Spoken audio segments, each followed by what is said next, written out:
Hello. Is everybody able to hear me, I hope? Oh, yay. Awesome.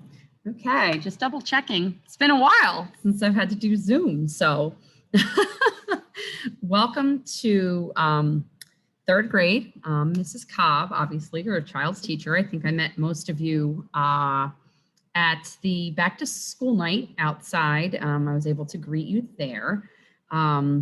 But I just wanted to let you know, I see a couple more people coming in, so I'm going to go ahead and admit them. There's a couple more. So just so you know, I was asked to record the meeting. So if you are uncomfortable with that, feel free to turn your video off if you don't want to, be on the recording. But I will go ahead and get officially started. I'm going to share my screen with you, and I'm excited to tell you about what your children are going to be learning this year. So let's see here. I have, all right, let me make sure I can share the sound there. Everybody able to see my screen? Okay, awesome. So I'm just going to go ahead and present that. So let's go back to the first slide there. All right, so Mrs. Cobb, third grade gifted services, Mount Pleasant Elementary School, open house. And this is a presentation that Mr. Auerbach has asked for me to play for you. So I'm going to go ahead and start off with that. Okay. Make sure you're able to hear it. Greetings, Mount Pleasant families. Just thumbs up. Is everybody able to hear it? Just want to make sure. Okay, thank you. This is Mr. Auerbach. I am the principal here of Mount Pleasant Elementary School, and I have a welcome message that I'd like to share with all of you to welcome you to our open house. So first of all, greetings. Thank you all for being here today. I'm going to go ahead and share my screen with you to share this presentation. So first of all, welcome everybody, welcome. We are the Dragons. This is Cecil, our mascot. We are very, very happy to welcome all of you this year at Mount Pleasant Elementary School.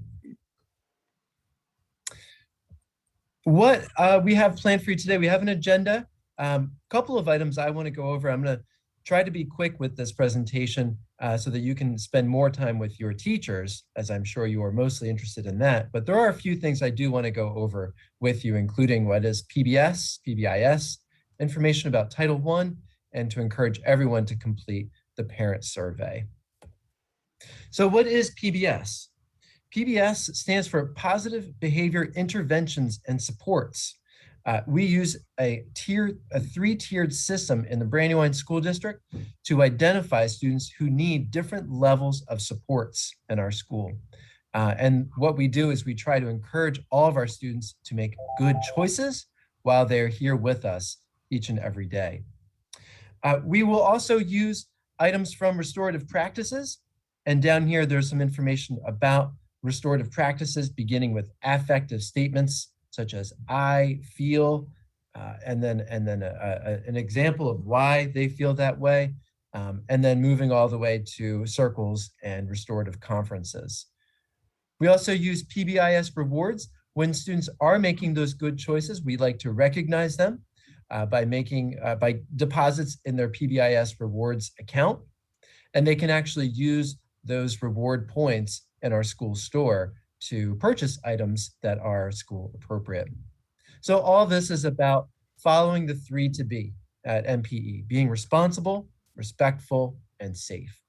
And if you can help to encourage your child to follow the 3 to be at MPE, then we'll make sure that we are recognizing our kids so that they can feel that love and appreciation from our students, from our staff as well. Mount Pleasant is a Title I school. Got a little bit of information here about what a Title I school is. It's a federally funded program whose purpose is to ensure that all children have a fair, equal, and significant opportunity to obtain a high quality education. So we do receive additional funds to be able to provide those supports to our students. We also provide events such as our Title I Reading Night. So be on the lookout for information about our Title I Reading Night. It'll be happening sometime in the fall. And also we have a compact, which will be coming out to share with you as far as what your responsibilities are. Title I, schools believe that it takes a three-legged stool, the family, the school, and the community working together to support that child so that they can achieve their hopes and dreams. There's lots of information about Title I on our school district's website. If you go to the Brandywine School District website, and if you go under the, sorry about that, under the Learning in BSD tab, under Supporting Our Unique Learners, you'll find this information helpful regarding what a Title I school is. Being a Title I school, we want to make sure that all of our families are included. And so we have a survey here. This year, we'd like to hear from all of our families to see what are some things that you like, what are some ways that we can help support you and better meet the needs of our students and our community. So please, everyone, we'd like everyone to finish or to complete this survey by the end of this week. You can also stay involved by joining our PTA. Our PTA meets monthly, and they go over other ways that they will support our school as well this year. Well, that does conclude the presentation I've shared. I've prepared for all of you. Again, I really want all of you to spend this time with your teachers. So have a great evening this evening, everybody, and reach out if there's anything that we can do as an administration to help you. Have a great night. Bye-bye. Okay. All right. So just want to make sure. Yeah. Okay. All right. Whoops. No, we heard you once there. We're good. There we go. All right. So I will click present there and okay. So whoops. I went a little too fast there too. All right. Present from that screen. Okay, so we have a little agenda here that I'm going to share with you. Extra read all about our awesome class and me, as well as our daily schedule, the curriculum, a little bit about Renzulli's model, our PCM components, and the content overview as well. Our classroom management, responsive classroom, as well as the PBIS system that you heard a little bit from Principal Auerbach, okay? All right, so here is this proud picture of me. It was just taken the other day at my home. This is a third grade shirt we all have. I am married to Mr. Goodwin Cobb IV. That's him right here. We celebrated our 21st anniversary in June. We have 3 children together. We have Goodwin V. He's here in the 9 3/4 shirt. He is a sophomore at the University of Delaware in the mechanical engineering program there. This is Eddie. He's over here in this Hogwarts shirt, and he is a sophomore at Newark Charter High School. And my daughter, Victoria, right there in the front. She's in 4th grade, 9 years old, so very close in age, if not the same age as most of the kids here in the class. My education, I have a master's plus 45, so I'm just 1 step below a doctorate. At some point in time, I may decide to pursue that. My Master of Instruction, I got from the University of Delaware in 2002. My bachelor's degree is in elementary and special education. I got that in 1999, and I do have a concentration in Spanish. I've traveled abroad to a couple of different countries. I've been to Mexico, I've been to Spain, and I've also been to Nicaragua. And in Nicaragua, I actually worked with teachers for an entire week, helping them to learn the center-based approach to teaching back in 2014. So that was my most recent travel, obviously, before COVID. I also do enjoy teaching Spanish enrichment as part of our enrichment here, and I do run a Spanish academy with Mount Pleasant High School. So you'll be hearing more about that as the year progresses and how your children will have that opportunity to participate.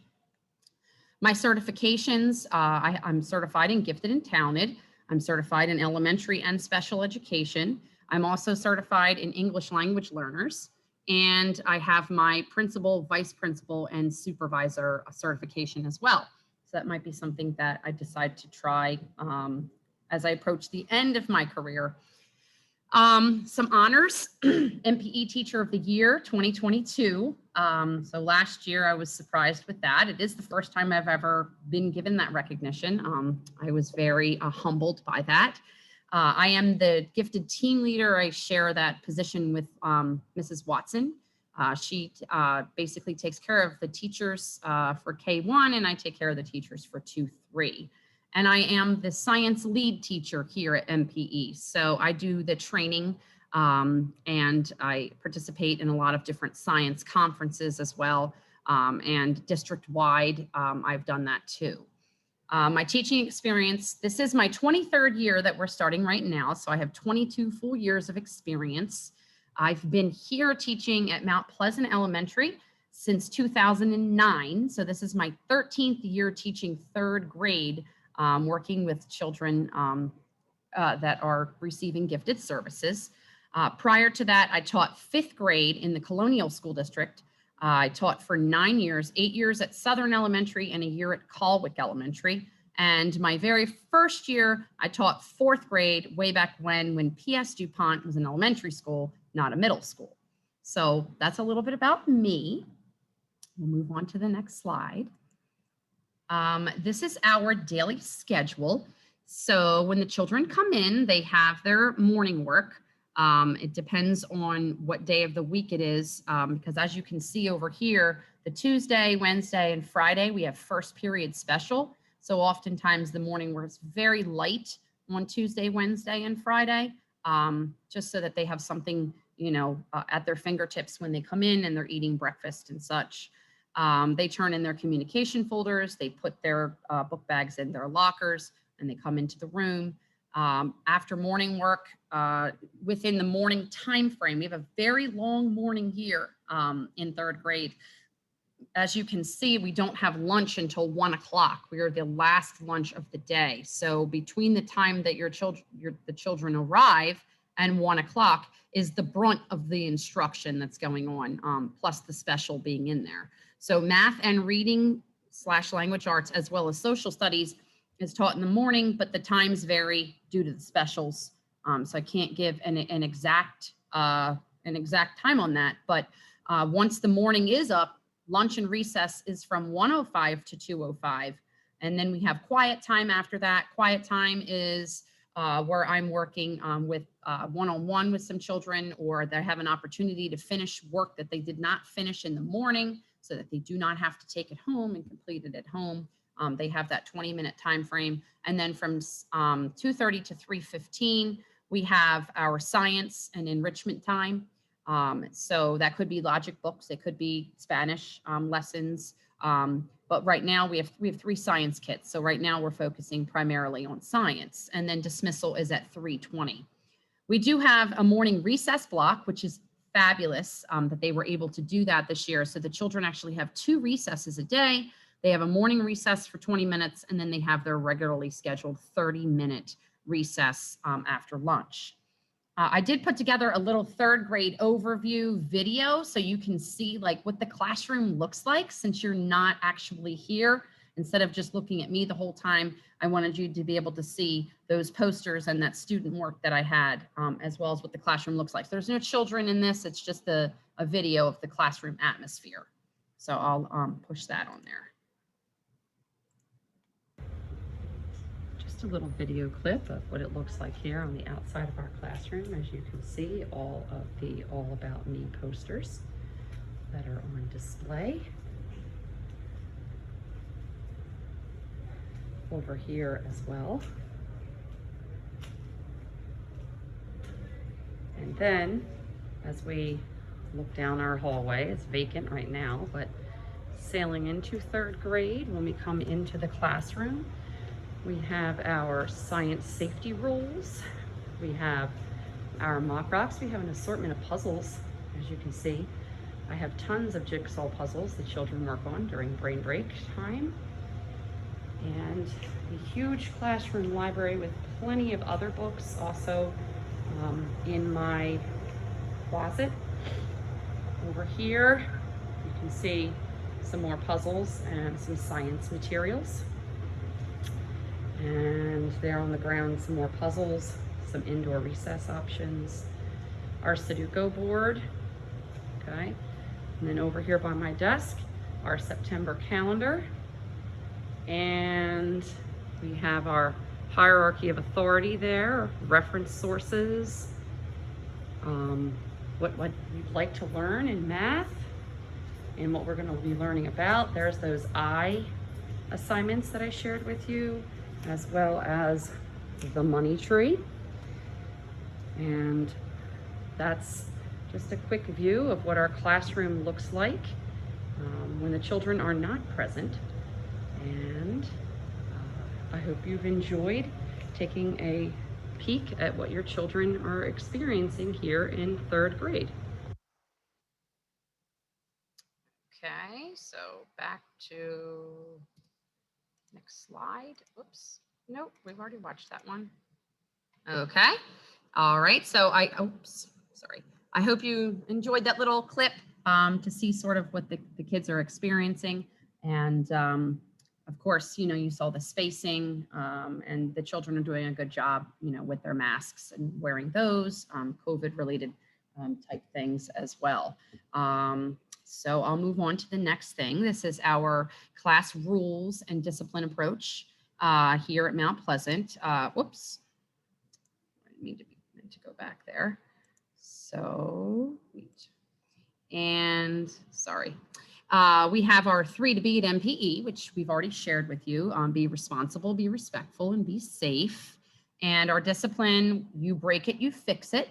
Oftentimes I say to the children, just like I would say to my own children at home, if there's an issue that needs to be resolved, you own it, you fix it, and then you move on. And so you break it, you fix it type of mentality. If you're not responsible, you lose the privilege. And they've sort of learned that. I have those school supplies you may have seen in the video, bins and bins of different supplies throughout the room. And they know that they need to be using those supplies correctly. And if they don't, the supplies will take a break and go in the think chair. So one day they came in and they were looking for scissors. And I said, I had a note on the board and I said, well, there's a reason why we don't have the use of scissors today. And that might be because there was paper all over the floor, all over our desks. And I said we weren't taking proper care of making sure that we were disposing of those materials when we were done with it. So it only took that one time. And then the next time I brought the scissors back the next day, all of a sudden, all the paper was cleaned up. So we do have that. We have to take a break in the think chair. It's the time to take a few breaths, relax and calm down. And thinking of those thoughts. And then when they're cued to return to the group, which is a thumbs up signal, then they come back to the group. And some children have been doing a fabulous job. They'll take a break on their own if they're upset. But we've only had a few instances of that, but that's a great sign of maturity. So I was appreciating those children that were doing that. Again, if that's not effective, if they take a break, they come back and they're still having an issue, then that's when I could solicit help from a buddy teacher. And that's typically the teacher that's, you know, the door down from me, where they would just take a break in that classroom. And again, it's just meant for them to get their mentality back to learning and be able to refocus themselves. And let's see here, there's the Mpe Family Survey. This was the same thing Mr. Auerbach had shared with you.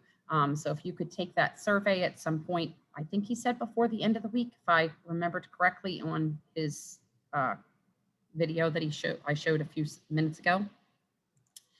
And so this is an overview of gifted services. What is it that makes our classroom different from other 3rd grade classrooms? So we have what is called the parallel curriculum model, and I call it PCM. We call it PCM for short. This is a model for developing high quality curriculum that moves learners along the continuum of differentiated curriculum. It's open-ended. There's that project-based approach, focus on higher level thinking, multiple solutions, and advanced strategies and approaches. It allows students to complete work at their own level, and the standards that are addressed are on a deeper level: reading curriculum, grades 3 and 4 combined, Certainly if there's a student who needs to go above that, that I'm able to provide that type of differentiation as well.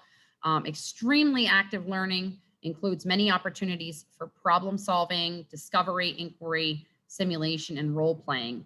And then Renzulli's model, which is on this next slide here. Oops, no, it was not on the next slide there. Let's go back to that. We focus quite a bit on Renzulli's model. So if we click that, you can see this is a 3-ring model where the gifted nature is right here in the center of that 3-ring Venn diagram. You're going to see, by the way, this 3-ring Venn diagram quite a bit. We do a lot of math activities with Venn diagrams, obviously not with the same content here, but you will see that coming home. So we have our above average ability, our task commitment, meaning that we're persevering and we're sticking to the task, and you have that creativity, and all 3 of those things combined is what truly makes our children distinguishable from others in that gifted nature there. So in our next slide, these are the key components of the parallel curriculum. We have the core curriculum, which is opportunities to learn the core knowledge in enduring facts, concepts, principles within a specific discipline. We have the curriculum of connections. So that's the ability to learn about numerous relationships and connections that exist across topics, disciplines, events, times, and cultures. And you'll see this a lot in our PCM units. Curriculum of practice, opportunities to transfer and apply that knowledge so that they themselves become a practitioner. And the curriculum of identity is when they develop that intrapersonal qualities and develop their affinities within and across those disciplines. So those are the 4 key components of the parallel curriculum.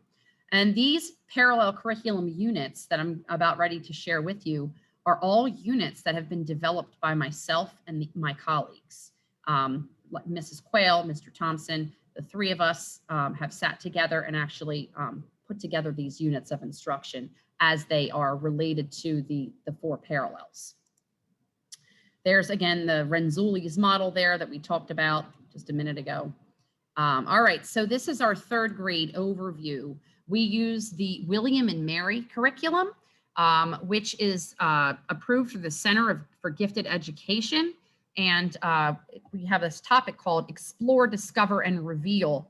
And it discusses the concept of exploration. So this very first book that you see here, The Tiger Rising, that's a book that we're going to be starting Thursday of this week. We're finishing up Matilda right now, and we're going to be moving on to The Tiger Rising. And that's the concept of exploring, of exploration. And the William and Mary unit, you can only get through a couple of those units a year. I think they said a max of 2 because they're very detailed and very thorough. The PCM model, I just went over those 4 different components. These are the actual units that we have developed. We've developed natural disasters.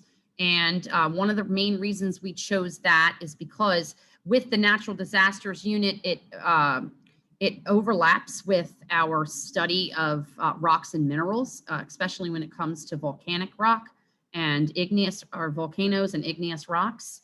We also do a unit on leadership, and that's where some of our civic standards come into play. And then ancient societies, Greece and Rome. And for science, as I had mentioned before, I am the lead teacher for that. We're doing a unit right now on rocks and minerals. The 2nd unit here is environments and survival. This is a brand new unit that has not yet been taught.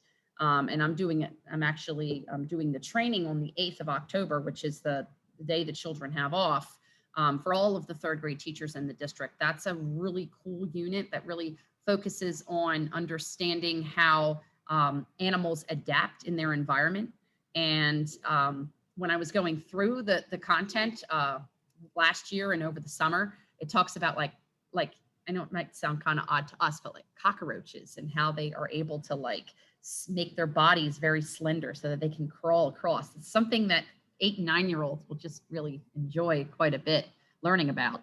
But we also talk about the function of the neck in like a giraffe, and they're going to make like a model of a neck of a giraffe to see how the giraffe is able to access its food, and that's something that it uses to adapt in its environment. And there's a whole hodgepodge of other different insects and animals that we will be learning about with that unit. And then in the spring, we do a unit on water.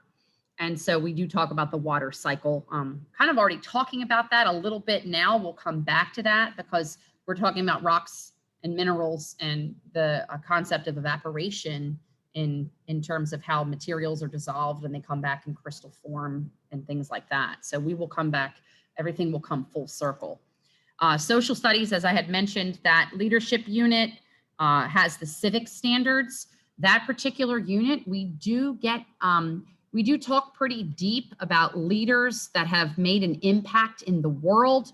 Malala is one that we focus a lot on. We also focus on leaders in the civil rights movement. We've talked about Rosa Parks, Ruby Bridges. We talk about the Greensboro Four, and some of the other Martin Luther King Jr. and some of the other people who played a major impact in the civil rights movement. And we also learn a little bit about women's rights, women's voting rights. We talk about Esther Morris, who was the first judge in in Wyoming.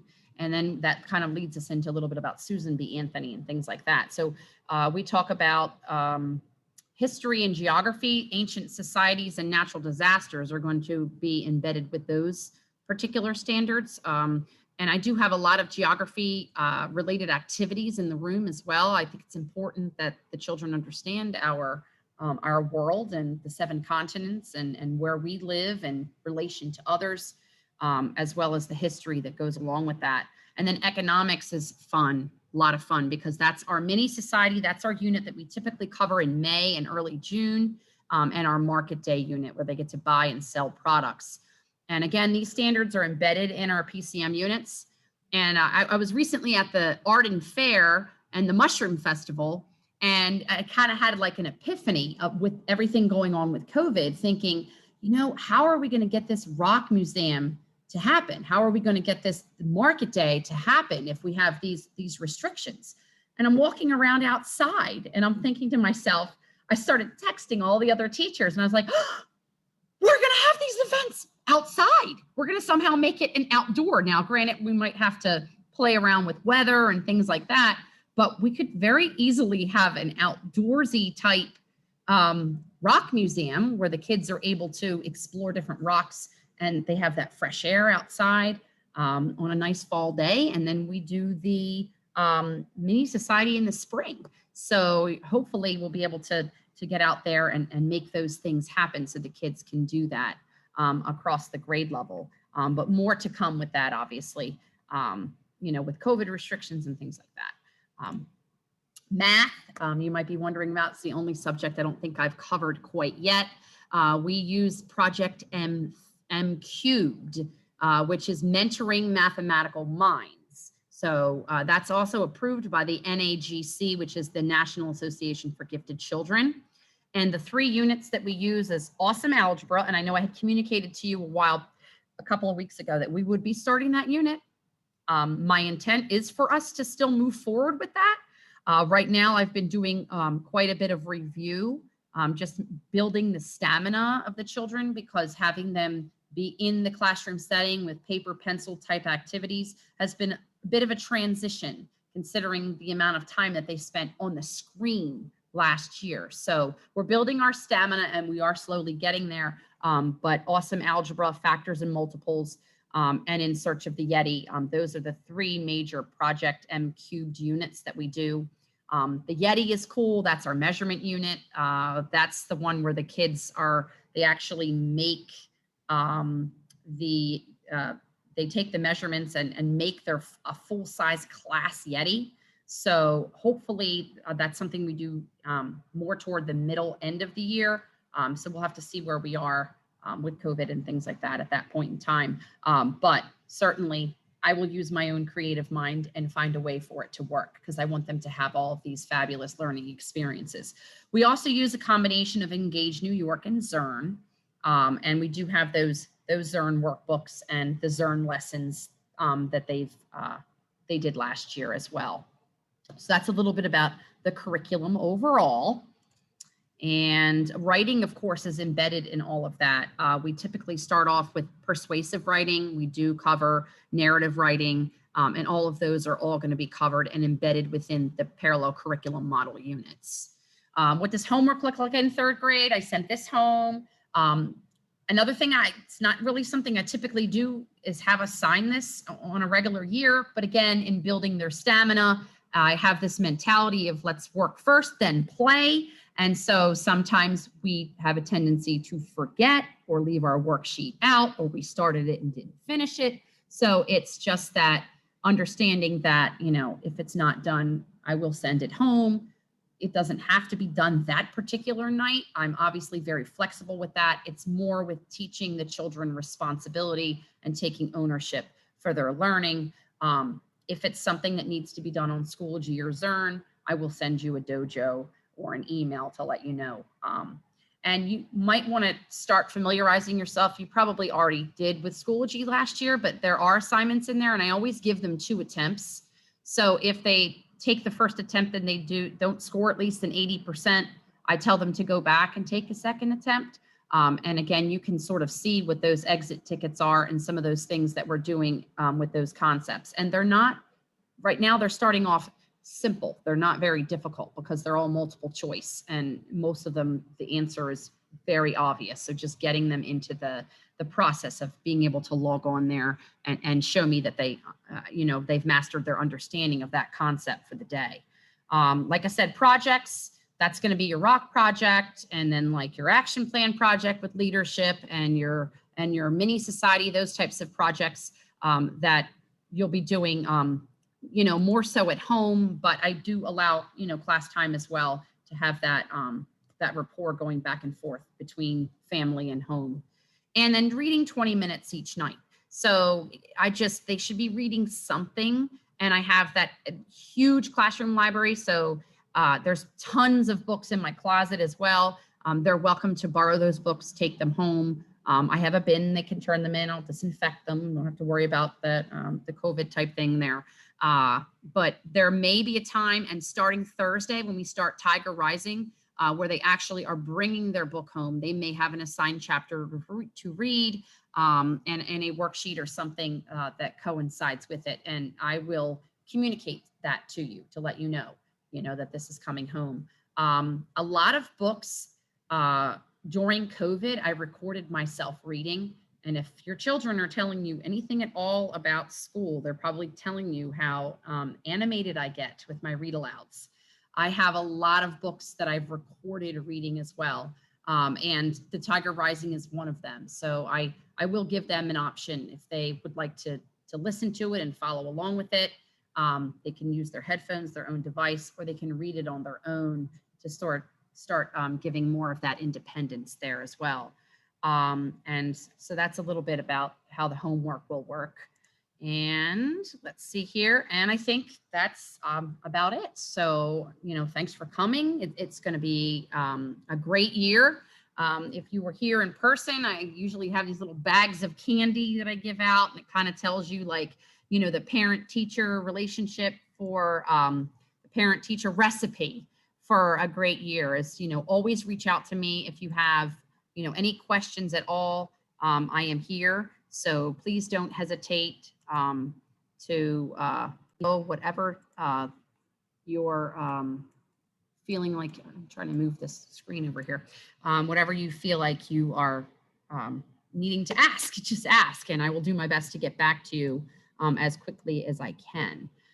So I have some time. You can always email me questions, but I do have another 10 minutes. If anybody had a specific question about the content, hopefully this is still recording because I had recorded it from the very beginning. It's not telling me right now, but let's see here. Trying to navigate this around here. Now I have to stop sharing. It's like you forget these things when you're not used to doing it every day. So if anybody has any specific questions related to the curriculum or the content, I'm happy to answer any of your questions. Thank you for getting back to me with conferences, because I already have everybody scheduled. So I appreciate that. So any questions about anything I shared? Are you able to unmute? I think I enabled, everybody's able to unmute, right? Okay, just checking. So that's it from me. And like I said, All right, so then I have a question. okay. Oh my goodness, are you at a baseball game or practice or something? Oh, hey, we're at soccer. Sorry. Oh, okay. All right, so my question is this. Over the weekend, did you get copied on a note from Pam Hobbs about Odyssey of the Mind? It's not really your curriculum. So Odyssey of the Mind apparently is going to start again in Delaware. Oh, good. And they're suggesting that they are planning for a real in-person tournament, and they CCI as the parent organization is going to be organizing virtual tournaments. I know that we're sort of in a transitional period right now with leadership for at the district level, because Anne Marie retired and I don't know where that stands, but do you know if there's anybody in the district, or is it school-based, that would be willing to purchase memberships? Because Pam's note suggested that as of October 15th, the membership cost is going to almost double. So if schools are interested in those members, you need to do it right away. So what I can do is I can reach out to, as a gifted team leader, Lauren Watson and I are actually going to be meeting with the individuals who are taking over Anne Marie's responsibilities. I believe we're meeting with them next week. So I will put that on the agenda, and then maybe I'll just give them a heads up now. I will forward it. Yeah, I'll forward the information that I have to you so that you have some actual, the right language to say and the right contact people. I think it's still, it was from Pam Hobbs, and she's like one of the executive directors, something like that. But there may be a different person to reach out to for the treasurer or something like that. Oh, that's awesome. But you know, I love Odyssey of the Mind. Yes, I know. That's a really fun thing. And I'd love for the kids to be able to access it again, but I don't know where the district stands on it, and if they're still willing to sponsor it, because things just kind of got so different in the last year or so. Right. All right. Well, thank you for that question. And like I said, I will reach out to find out who is going to be taking that over at the district level. Okay. So thank you. I appreciate it. Absolutely. Any other questions that anybody might have for me? I do. I have a quick question. It may not be something that could be answered at this time, but what about field trips? Like, is that just a total shutdown, or is there discussion of it possibly coming back? Well, you know, I am the field trip queen. So I'm so sad to miss out. On a non-COVID year, I would take 5 or 6. We would do 5 or 6 different field trips. I literally, about an hour ago, emailed the people at White Clay Creek, because I know that as of right now, they're not allowing us to go on field trips because of the COVID type things that are happening in our world. However, I reached out to them because I'm trying to find out if there's some type of a virtual one, or I live very close to White Clay Creek, and it just kind of an epiphany, like the whole rock museum and Market Day, was thinking, you know, if we could somehow get the rocks that they would have broken open at White Clay Creek, and then, you know, if I had the tools geologists use, could at least go outside and have them have the opportunity to try to break open the rocks or something. So that's a question, a very good question, to be continued. And if I have any impact on it, you know, as soon as they open up the ability to go on field trips, you know, I already have a number of them in mind, because the ones that we've had before have been so successful. Right. Is White Clay, I wonder if White Clay Creek would let us do it on our own. Do they? So that's something too. So the email that I sent, and let me see if I can try to see what I sent. They didn't send it back. I mean, because it was just an hour ago, but I literally said to them, is there a virtual field trip for rocks and minerals? We are unable to travel due to COVID at this time, but I'd love to hear about any virtual options you may have available. Feel free to call me on my cell phone or to talk directly. And then I gave my cell phone number out. So as soon as she gets back to me, hopefully that question that you have about being able to go yourself might be something that she says that families could have the opportunity to do that. Okay, great. All right, thank you. Yes, of course.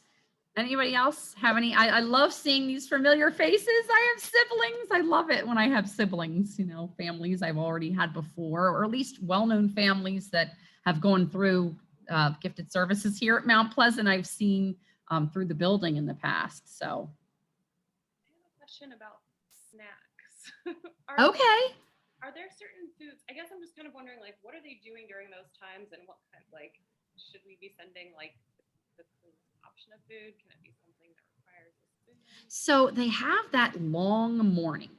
And so with that long morning, I do allow them to have a snack. I mean, they are sitting apart from each other and they know that they have to stay seated. They're not allowed to get up with food. The school is providing like the healthy snacks that they have. Like today they dropped off watermelon in individual bags a couple of times a week, which is great because they didn't do that last year, but it was something that they had done prior to COVID. However, and sometimes I have my own snacks on hand if somebody forgets something or tells me that they're hungry. But I do recommend sending something in daily just because we have that long period.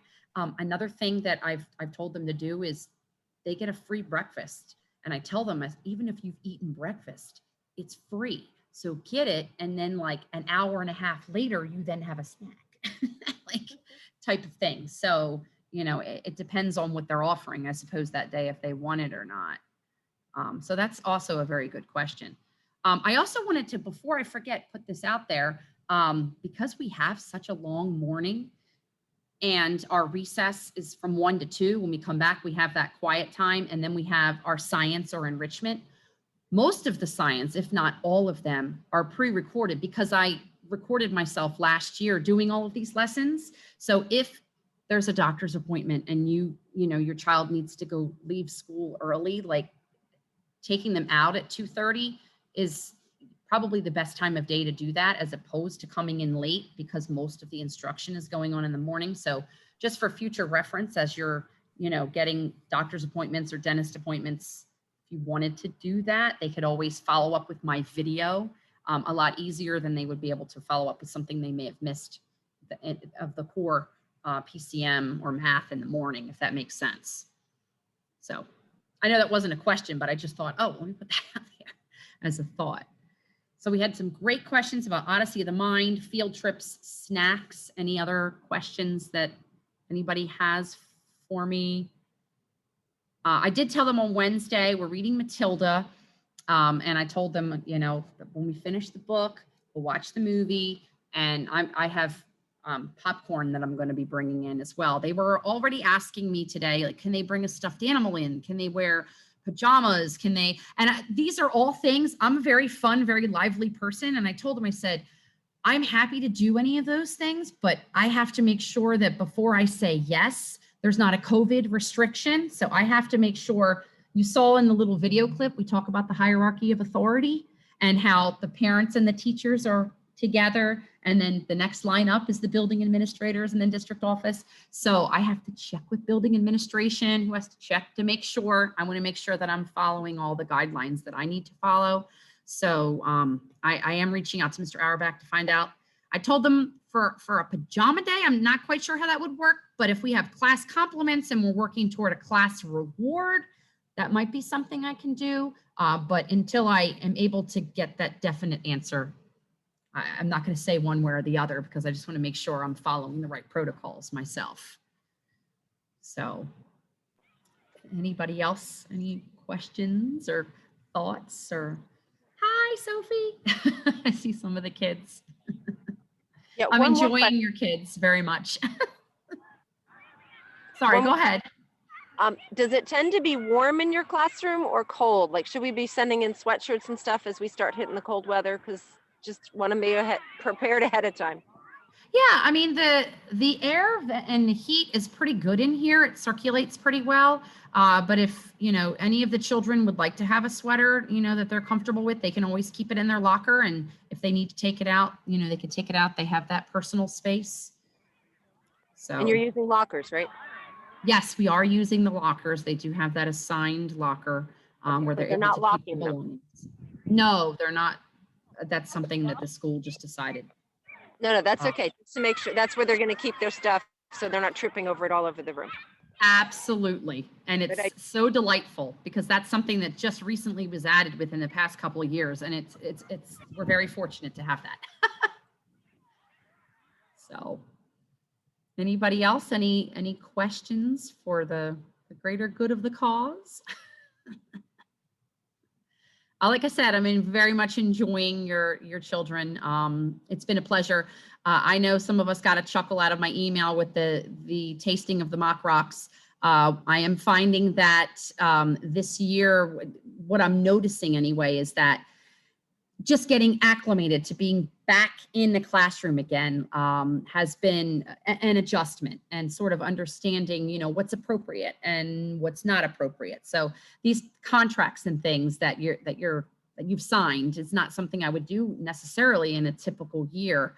I just want to make sure the kids understand that you're my partner in their education, which is why we talk about the hierarchy of authority and that I'm doing what's in their best interests along with, and you are in the know as to what that is. Safety is the most important thing. I want them always to come to school and feel like they're having fun and having a good experience, feeling accepted in our classroom community, and just making it a fun and exciting return to school in-person experience. So I think that's it. I look forward to seeing everybody again in a couple of weeks at conferences and seeing the kids tomorrow. Thanks so much. Thank you. Have a great night. Yep, my pleasure. Thank Everybody you. have a great evening. Thank you. Take care. Bye-bye. Bye-bye. Thank you.